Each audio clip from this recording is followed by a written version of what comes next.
اللہ نے فرمایا کہ اے محمد، اے میرے نبی صلی اللہ علیہ وسلم، آپ ان سننے والوں کو، پڑھنے والوں کو بتائیے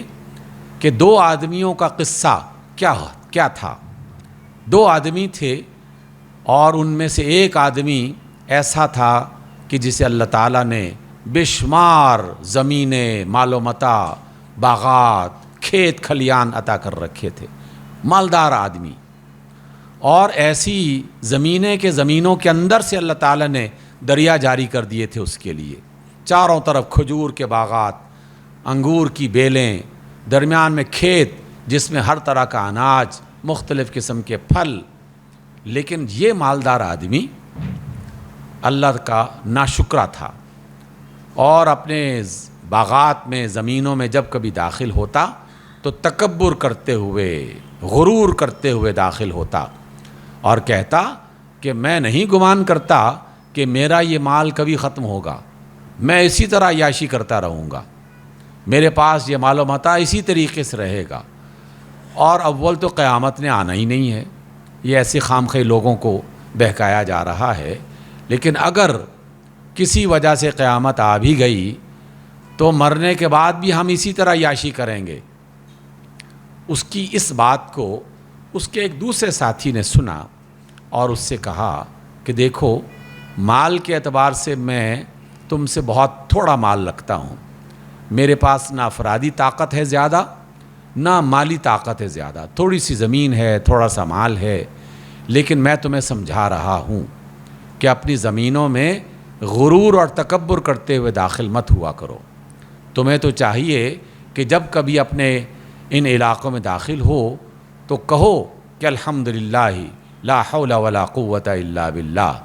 کہ سب تعریف اللہ ہی کے لیے ہے اور اس کے سوا کسی اور کی طاقت کار فرما نہیں ہے۔ تمہیں تو یہ کہنا چاہیے۔ دیکھو کہیں ایسا نہ ہو، میں تمہیں خبردار کر رہا ہوں، کہیں ایسا نہ ہو کہ اللہ تعالیٰ ناراض ہو کر تمہارے سارے مال و متاع کو ہلاک کر دے، برباد کر دے، اس لیے اپنے رویے کو درست کرو۔ یہ دو بندے، ان کا واقعہ بیان کیا گیا۔ سامعین گرامی، یہاں پوری توجہ کے ساتھ اور میں پورے اعتماد کے ساتھ یہ بات آپ کے ساتھ شیئر کر رہا ہوں کہ اللہ کی کتاب میں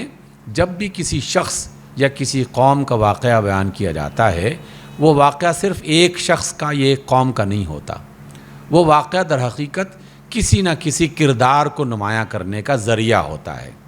حقیقت میں دو کردار پیش کیے گئے، ایک مالدار،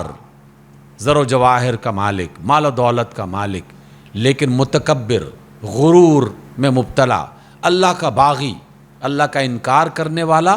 یا اللہ تعالیٰ کی نافرمانی کرنے والا۔ ایک کردار یہ ہے، اور دوسرا کردار بظاہر غریب لیکن اپنے اللہ کی پہچان رکھنے والا،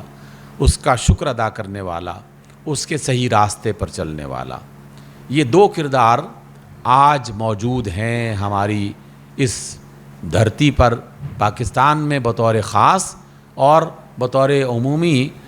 دنیا میں جو مسلم ممالک ہیں ان میں یہ دو کردار بالکل واضح اور نمایاں انداز میں دیکھے جا سکتے ہیں، اور حقیقت میں ان دونوں کا ہی موازنہ اللہ تعالیٰ نے اپنے دوسرے اس واقعے میں سورہ کہف میں بیان کیا ہے۔ ہمیں کیا سکھایا کہ دیکھو، مال و دولت میں اور اللہ تعالیٰ کی نافرمانی میں جو شخص بھی گر گیا اس کا انجام کیا ہوا۔ وہ جو مالدار آدمی متکبر اور مغرور تھا، اس نے ایک بار اپنے ساتھیوں سے کہا کہ اب ہماری فصل تیار ہو چکی ہے، پھل پک چکے ہیں، کل اس طرح کرنا ہے کہ منہ اندھیرے اپنے گھروں سے نکلنا ہے اور اپنی زمینوں پہ جا کے سارے پھل جمع کر لینے ہیں، فقیروں کو، ندیدوں کو پتہ نہ چلے، ایسے مانگنے کے لیے آ جاتے ہیں، ہم انہیں اپنے مال میں سے دینا نہیں چاہتے۔ یہ سوچ کر انہوں نے صبح کے وقت، ابھی اندھیرا ہی تھا، اپنی زمینوں کی طرف چلنا شروع ہو گئے۔ جیسے جیسے وہ اپنی زمین میں داخل ہوتے گئے، حیران ہوتے چلے گئے کہ نہ باغات، نہ کھیت کھلیان، ہر چیز بھسم ہو کے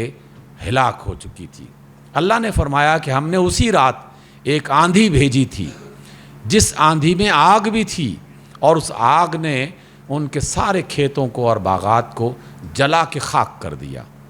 وہ آپس میں ایک دوسرے سے پہلے تو پوچھنے لگے کہ کہیں ہم راستہ تو نہیں بھول گئے، یہ تو ہماری زمین نہیں لگتی۔ لیکن جب انہیں اندازہ ہو گیا کہ ہاں زمین تو یہی ہے، پھر وہ افسوس کرنے لگے اور کہنے لگے کہ ہاں کاش کہ ہم نے اس بندے کی بات کو مان لیا ہوتا اور اپنے اللہ کو پہچان لیا ہوتا، ہم تو مارے گئے، ہم تو لوٹے گئے، ہر چیز برباد ہو گئی۔